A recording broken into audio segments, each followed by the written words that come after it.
From Storm Tracker 6, this is Forecast First, sponsored by Auto Owners Insurance. Simple human sense.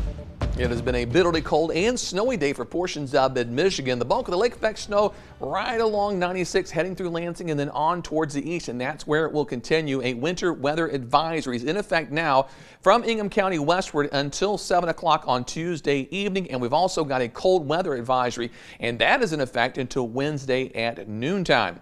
Temperatures currently sitting in the single digits, bitterly cold. Factor in the wind, it feels like it's between 7 and 13 degrees below zero.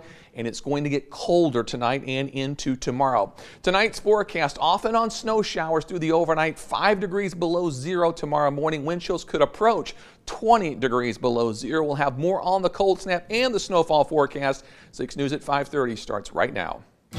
WLNS is here for you with 6 News at 5:30. Thank you for joining us. I'm Sherry Jones. Siobhan has the night off. Let's start the clock on our first 6 minutes of news. We begin tonight with the cold and snowy weather across Michigan today and multiple crashes around the state.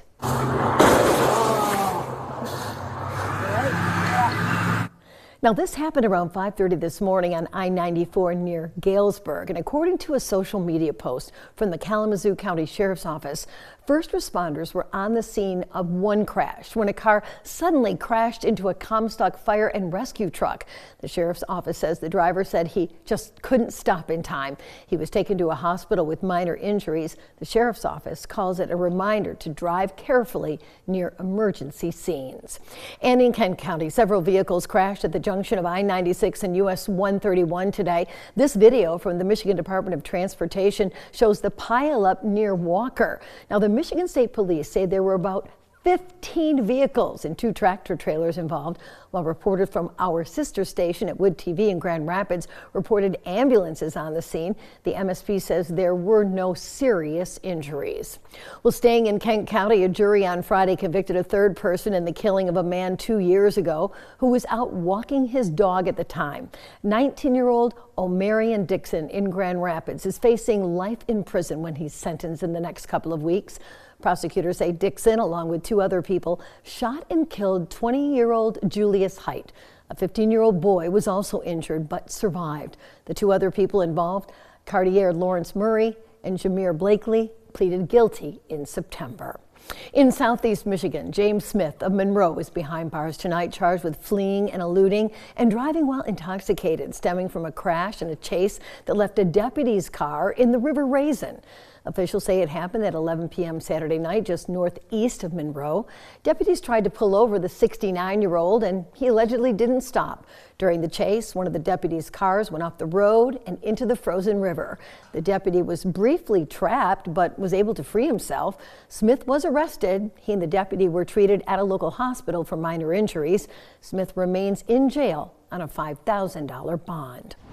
In Washington, Donald Trump was inaugurated as the 47th president of the United States today. Congressman Tom Barrett of Michigan's 7th District was there, and he told reporters issues like the economy, energy production, immigration, and banning trans people from participating in sports will now be addressed. There are a lot of changes that people wanted to see in this last election. That was very evident in the outcome. I flipped a seat from Democrat to Republican in Michigan. President Trump comes back into the White House, in non-consecutive terms. People are extremely frustrated with the direction the country has taken, certainly most particularly over the last 4 years. They want a change. That begins today, and we're excited to get to work on their behalf. All right. Representative Barrett defeated Democrat and former state Senator Curtis Hertel for the district, which was held by now U.S. Senator Elissa Slotkin. Speaking of President Trump, the president of Ukraine, Volodymyr Zelensky, congratulated him on his inauguration. In a video message, President Zelensky says he hopes this will be a time to achieve peace in Ukraine.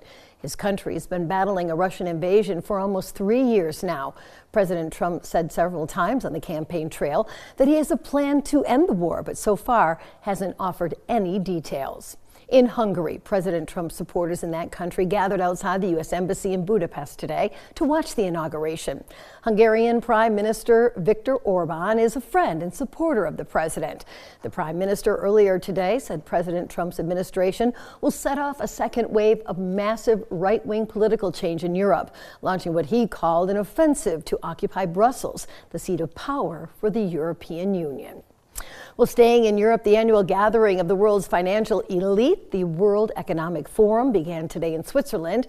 This comes as Oxfam International reports the wealth of billionaires grew 3 times faster in 2024 than the year before.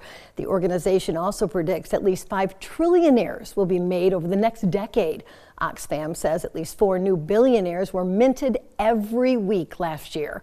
3/5 of billionaire wealth comes from inheritance, monopoly power, or personal connections.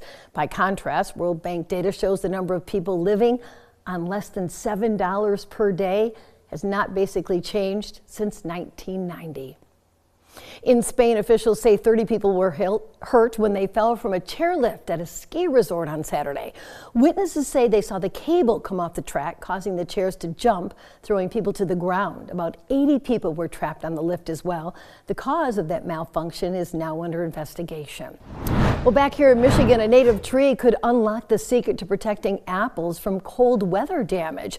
The Malus coriaera fights frost by blooming 2 or 3 weeks later than the trees that produce cultivated varieties of apples like Honeycrisp or Red Delicious. MSU professor and plant genealogist and geneticist Steve Van Acker is working to identify the genes responsible for the tree's delayed blooms and that they use them to develop more frost-resistant apple varieties. The apples from these trees are small, green, and bitter, so researchers like Van Acker will use genetics to help create hybrid varieties that hopefully will save apples that are threatened by climate change. And in Grand Rapids, Frederick Meyer Gardens and Sculpture Park is once again hoping to be named the nation's best sculpture park. It is one of the places that you can vote for in this year's contest held by USA Today. Frederick Meyer won the top spot the last 2 years. Online voting began today and runs through February 17th.